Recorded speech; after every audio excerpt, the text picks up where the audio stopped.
Et bonjour tout le monde, Caroline, Lavre de paix à Istres, dans le 13 en France. Je viens vers vous pour cette pleine lune du 4-5 décembre. Là, maintenant, on y est et nous sommes sous la pleine lune du Gémeaux, avec l'énergie de Mercure, avec tout ce qui est de l'ordre de l'intelligence, sagesse, de la recherche et transmission de connaissances, mais aussi de passer le mot, passer les messages, c'est la communication.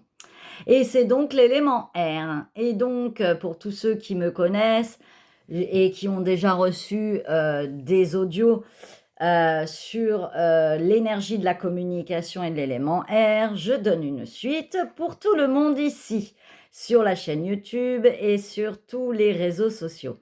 Alors, nous sommes dans une énergie et nous allons travailler pendant durant cette fin de décembre jusqu'à la fin de cette année, l'ordre de la communication et comment nous nous exprimons, nous avançons dans le monde, comment nous nous élançons, comment nous créons avec le verbe.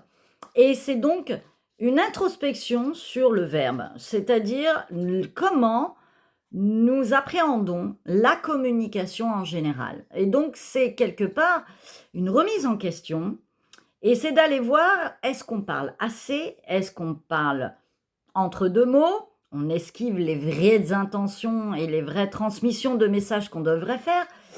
Est-ce qu'on est avec les justes mots?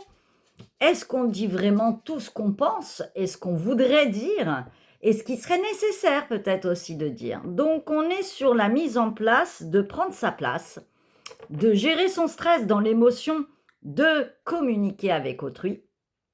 C'est aussi mettre des limites, savoir dire non, savoir exprimer ses besoins. Tout ceci est revisité. Donc nous sommes dans l'ordre de l'élément R.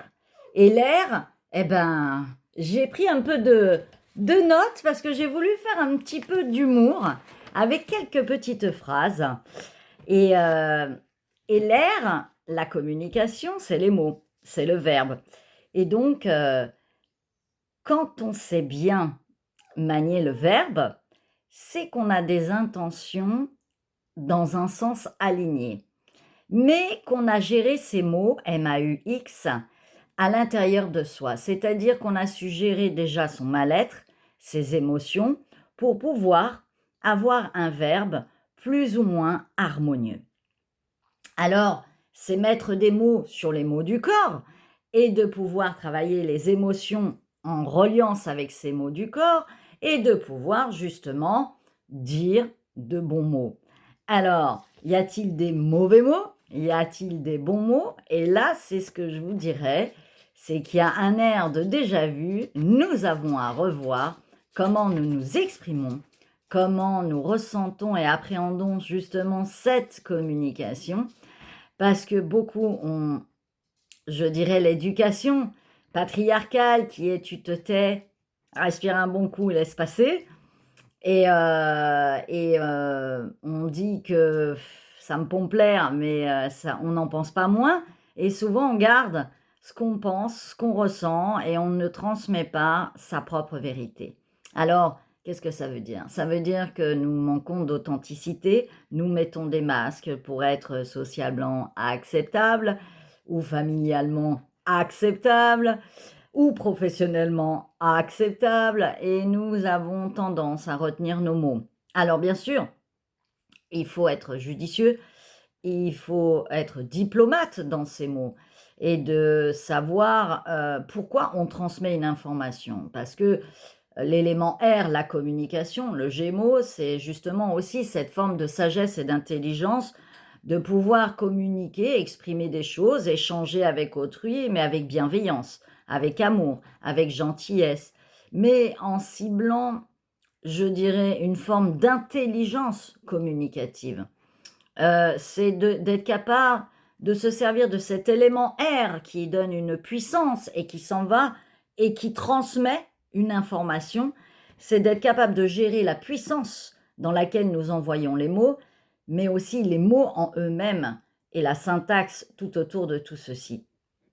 C'est être justement curieux de cette intelligence de quand on s'exprime, c'est de pouvoir peut-être choisir le bon vocabulaire, la bonne expression, le bon son, le bon ton, et puis aussi l'expression de son visage, de son expression corporelle, car tout ça, c'est de la communication. C'est de la communication et on s'en rend pas toujours compte. Et on dit souvent que, bon, on fait un courant d'air dans la tête, on laisse passer les choses, même si ça nous prend la tête et qu'il nous pompe l'air, la personne qui est en face de nous, et puis on dit trop rien. Et puis ça s'accumule. Et le gros souci de cette société, c'est que on remplit la casserole, on continue à accumuler, on dit rien, on laisse passer, on laisse passer. Mais c'est pas toujours une forme d'humilité. On dit toujours qu'il faut qu'il y ait un juste poids et mesure dans nos développements de vertu et donc dans la communication aussi. S'il y a trop de communication, on perd dans l'information. S'il n'y a pas assez de communication, on perd le lien et la transmission. N'oublions pas que la communication fait évoluer l'humain, l'humanité, déploie évidemment tout un développement social à travers la communication, et nous le voyons bien dans le monde actuellement. Mais ne nous perdons pas non plus dans tous ces outils de technologie communicative, et qu'il y ait un sens et une direction. Et la direction, l'air va souvent vers le haut ensuite. Serait-ce de tendre vers l'air des montagnes, d'aller prendre un grand bol d'air, ou peut-être de se rapprocher du ciel et des sommets, tout en vivant sur cette terre, c'est-à-dire d'y mettre une intention plus, je dirais, divine, plus douce, plus agréable, beaucoup plus sage, et de faire attention à ce que nous transmettons et comment nous le disons. Alors pour cette vidéo et pour cette pleine lune du Gémeaux, puisque vous savez qu'à chaque fois, tous les 15 jours, je viens avec des vidéos et des audios, que ça soit pour la nouvelle lune ou la pleine lune, c'est des périodes de 15 jours où je perçois des énergies à travers les planètes, les positions, mais surtout au développement des personnes, ce que je ressens qu'il faut encore appuyer dans un enseignement. Et au-delà de l'inspiration et de la légèreté de l'être, de cette énergie actuelle, et de pouvoir aller poser un peu d'ordre dans notre vie, de sagesse, d'intelligence, et de faire le dernier tri, peut-être de couper avec le verbe justement, et d'exprimer des liens qui se finissent, de peut-être enclencher justement et réaliser des projets en communiquant son envie de le faire et de transmettre l'intention de créer, puisque le verbe crée. J'ai décidé ce soir de vous parler, je l'avais déjà dit dans mes audios, de l'élément air à travers 4 éléments qui seront revisités, et donc l'air fait partie des 4 éléments. Nous allons revoir l'air du feu, l'air de l'air, l'air de la terre et l'air de l'eau. Alors c'est en quelques lignes, j'ai noté vite fait mes impressions, et donc je vais vous reparler de tout ceci. Alors première des bases, l'air active le feu. L'air dessèche la terre, l'air fait un grand courant d'air et traverse de bas en haut, du centre, etc., comme un dragon qui vole ou un oiseau, et l'air évapore l'eau. Maintenant, revisitons un peu l'air dans chaque élément. Quand nous sommes dans le feu de l'air, c'est une hyper-réflexion. Une hyper-réflexion, une hyper-ventilation, une excitation de l'énergie du feu, de notre feu intérieur, de notre feu vital, peut-être trop agité, d'une hyperactivité, d'un manque de discernement. On s'éparpille, on est hypersensible, et à vouloir des fois trop garder le silence, d'un seul coup ça sort, et ce feu dans l'air jaillit, et c'est comme une explosion et un souffle d'air de feu. C'est comme quand il y a des feux et qu'on ouvre une fenêtre et ça s'embrase encore plus. Ne retenez pas. Gérez au fur et à mesure vos émotions et ce que vous avez à transmettre aux gens. Faites très attention. Et c'est important de revisiter ça. Et ça, c'est le feu de l'air.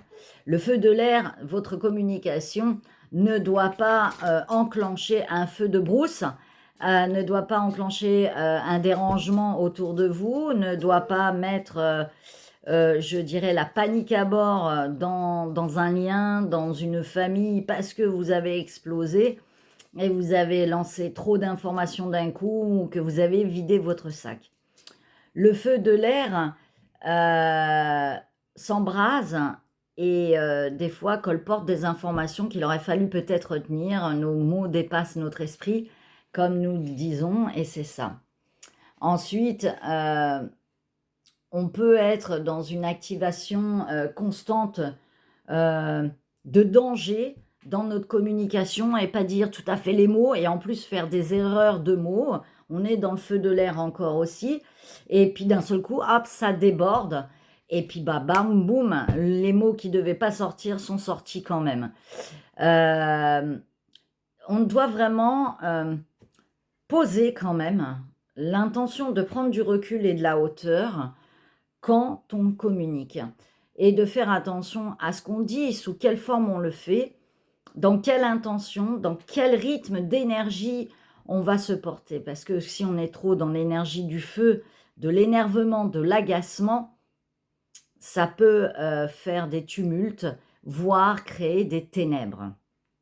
Ensuite, nous partons dans l'air de l'air. À trop parler, on assomme les gens, on les saoule. On les saoule et des fois, il n'y a même plus de messages qui passent dans notre communication. C'est pour ça que je finis là et après j'arrête. Et donc, c'est aussi trop de mental, puisque l'élément R, c'est aussi autant l'intelligence, la réflexion, l'analyse, et aussi la respiration, le souffle. Je respire, je m'exprime, je me libère, je me guéris. Et puis, c'est aussi des fois trop de contrôle, trop de mental. On veut trop gérer l'expression. On prend des mots qu'on ne connaît même pas vraiment ce que ça veut dire. On veut faire bien, on veut mettre un masque, on veut parader dans son expression et on manque de naturel, on manque de centrage, d'alignement et de l'air à l'air, on finit par pomper l'air aux gens. Voilà, c'est ce que je dirais. À trop vouloir mentaliser et pour transmettre une information, on a une perte d'énergie de la transmission du message. Je dirais, allez tout simplement dans la simplicité, droit au but, dites les choses simplement, naturellement, en faisant quand même attention, en étant diplomate. Et puis, nous avons l'énergie de l'eau, de l'air. Alors, comme on l'a dit, l'air fait sécher l'eau, c'est-à-dire que quand vous communiquez, vous réduisez les émotions en vous, les perturbations émotionnelles et parfois même les tristesses. Il est bon de pleurer, il est bon de s'exprimer, d'exprimer ses émotions, d'exprimer ses sensations, ses sentiments. Ça fait du bien de parler, de vider un petit peu son sac et de ne pas tout garder pour soi, et quitte à aller se faire aider par un thérapeute ou des fois d'écrire, et de trop contenir, c'est pas bon non plus. Alors l'eau de l'air, c'est le mental émotionnel, mais c'est aussi le sabotage dans ce qu'on dit, dans ce qu'on pense, ce qu'on fait et qui n'est pas toujours ce qu'on aurait voulu être face au monde. C'est aussi quitter la mélancolie, qu'à chaque fois qu'on parle de quelque chose et qu'on parle, on prononce un nom, un événement, hop, ça nous remonte une émotion. Donc, ça veut dire qu'on doit être capable aussi de se détacher de ses émotions et de son passé et d'être capable de maîtriser cette eau dans l'air et qu'elle ne vienne pas embrumer les échanges avec autrui, quitte à même les déranger dans trop d'émotionnel, dans trop d'hypersensibilité à travers votre communication. Et puis, je dirais que le passé est passé, et à parler sans arrêt que du passé, on en oublie d'être présent. Et ce présent qui nous construit le futur, s'il est encore basé sur constamment des mélancolies ou des colères du passé, on ne va pas beaucoup avancer. Et puis, le dernier élément, nous sommes dans le terre de l'air, l'air de la terre. L'air de la terre, à vouloir être trop dans le réel, trop dans le contrôle, trop dans le cartésien, et de ne pas laisser la spontanéité, la surprise d'un échange, d'une rencontre, d'une expression, à vouloir toujours tout préparer quand on doit, par exemple, donner un cours. Vous voyez là, ce que je suis en train de faire, une vidéo. Eh ben, ça peut être rébarbatif, ça peut être ennuyeux, ça peut être trop carré, trop mentalisé.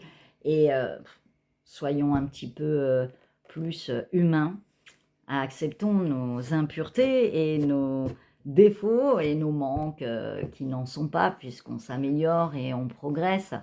Et donc, à vouloir être trop structuré, trop carré, même dans sa communication, des fois, ça manque de cœur aussi, ça manque de sensation. Oh, justement, ça manque des fois même d'un peu de sensibilité et d'émotivité où on sent qu'on est humain.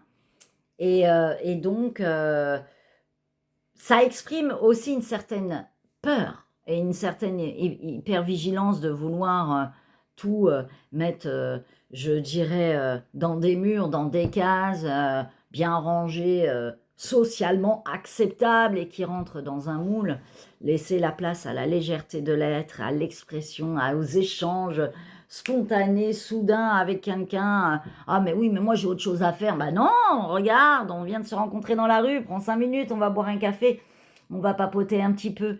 Et puis, ce côté très terre à terre, ça empêche la communication, la guidance, l'intuitif, les messages de l'invisible. Et il faut les accueillir, il faut accueillir cette partie de nous dans chaque être humain. Et puis accueillir aussi les transmissions des messages et qui parfois justement doivent être transmis à d'autres, comme là je le fais. Donc voilà, laissez la vie vous traverser à travers cette terre et cette terre. C'est aussi ça, c'est une légèreté, c'est une simplicité. Et puis ça fait tellement du bien de se retrouver un peu humain.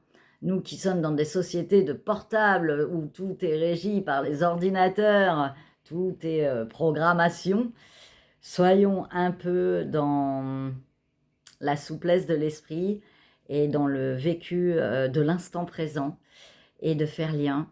Et soyons cet air léger, communicatif. Et je dirais que pour ce mois, on va revenir sur des grands fondements.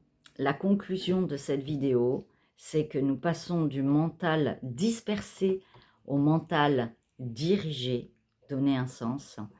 Nous passons du verbe égotique ou étouffant et chaotique au verbe de conscience et d'harmonie et de création. Et nous passons du hors-sens de manque de direction au sens profond de la direction de votre vie sereine qui se libère enfin de tout ce qui l'empêchait de s'exprimer sous toutes ses formes dans sa pure vérité d'être l'être véritable et enfin révélé pour pouvoir préparer ce nouveau monde et de faire attention à ce verbe si précieux de la vie.